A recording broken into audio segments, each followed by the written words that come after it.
ఒక హెర్నియా సర్జన్గా నేను రెగ్యులర్గా నా పేషెంట్స్ నుంచి ఒక క్వశ్చన్ను ఫేస్ చేస్తూ ఉంటాను. అదేంటంటే, మీరు మెష్ అడ్వైజ్ చేస్తున్నారు నా హెర్నియా కోసము, ఈ మెష్ బాడీలో అలాగే లైఫ్ లాంగ్ ఉండిపోతుందా, అది కరగదా, అది అలాగే ఉంటే ఏమన్నా ప్రాబ్లమా అనే క్వశ్చన్ నన్ను ఆల్మోస్ట్ ఒక 90% ఆఫ్ పేషెంట్స్ అడుగుతూనే ఉంటారు ఈ కామన్ క్వశ్చన్. సో జనరల్గా మనము ఫస్ట్ హెర్నియా మెష్ అనేది ఎందుకు పెడుతున్నాము అంటే, ఆ హెర్నియా ఏదైతే ఉందో అంటే కండరాల వీక్నెస్ వల్ల వచ్చిన గ్యాప్, రంధ్రం ఏదైతే ఉందో ఆ వీక్నెస్, ఆ కండరాలకు సపోర్ట్ కోసం మనము ఒక ఎక్స్ట్రా మెటీరియల్ని అక్కడ యాడ్ చేస్తున్నాం. సో దాన్నే మనం మెష్ అంటాం. నేను మీకు ఇప్పుడు మెష్ అనేది చూపిస్తాను ఇప్పుడు. సో ఇది మెష్. నార్మల్గా ఏంటంటే ఇట్లా ప్యాక్డ్గా వచ్చేస్తుంది, ఎందుకంటే ఇది స్టెరైల్గా ఉంటుంది, అంటే ఇన్ఫెక్షన్స్ అలాంటివి రాకుండా జనరల్గా ఇట్లా ప్యాక్డ్ చేసి ఇస్తారు.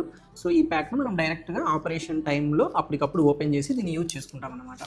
సో దీంట్లో ఎలా ఉంటాయంటే, సో ఇది మెష్. సో ఈ మెష్ జనరల్గా ఇట్లా చిన్న చిన్న హోల్స్తో, అంటే మన నెట్ లాగా, వలలాగా ఉంటుందన్నమాట. ఇట్లా చిన్న చిన్న హోల్స్ అన్ని, గ్యాప్స్ అన్నీ ఉంటాయి దీంట్లో. సో కొందరు అడగచ్చు, ఎందుకు ఇట్లా గ్యాప్స్ ఉండాలి, డైరెక్ట్గా మొత్తం ఒకటే షీట్ వే ఉండొచ్చు కదా, దానికి గ్యాప్స్ కూడా పెట్టడం ఎందుకు అంటే, జనరల్గా ఏవైతే ఈ గ్యాప్స్ ఉన్నాయో, ఈ చిన్న చిన్న హోల్స్, ఈ హోల్స్లో మన బాడీ టిష్యూ అనేది పెరుగుతుంది. సో ఈ బాడీ టిష్యూ దీంట్లోకి పెరగడం వల్ల ఈ టిష్యూ ఒక న్యూవర్ కొత్త టిష్యూ అనేది తయారవ్వడం వల్ల ఆ కండ అంతా కూడా గట్టిపడుతుంది. సో ఈ హోల్స్ యొక్క పర్పస్ అదనమాట. సో ఆ ఓవరాల్గా ఆ ఏరియా అంతా కలిసి ఇది ఒక మంచి స్ట్రెంగ్త్ ఉన్న టిష్యూ లాగా తయారవుతుంది. జనరల్లీ ఈ మెష్ బాడీలో లైఫ్ లాంగ్ ఉండిపోతుంది. ఈ మెష్ ఇది అబ్జార్బబుల్ కాదు, అంటే కరిగిపోయే టైప్ది కాదు. ఇది పాలీప్రొపిలిన్ అనే మెటీరియల్తో తయారవుతుంది. సో ఇది లైఫ్ లాంగ్ బాడీలో ఉంటుంది. ఇది ఏమి బాడీకి రియాక్షన్ ఇచ్చే మెటీరియల్ కాదు.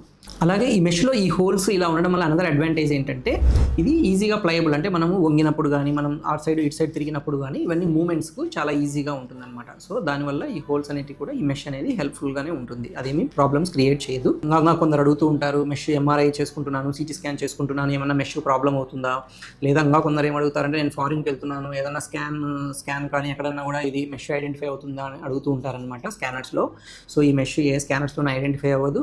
జనరల్లీ ఎంఆర్ఐలు, సిటీ స్కాన్లు హ్యాపీగా చేసుకోవచ్చు, దానికి దీనికి ఎటువంటి ప్రాబ్లము లేదు. So hopefully I cleared all your doubts. మీకు ఏమైనా డౌట్స్ ఉంటే you can put it in the comments, I will answer it.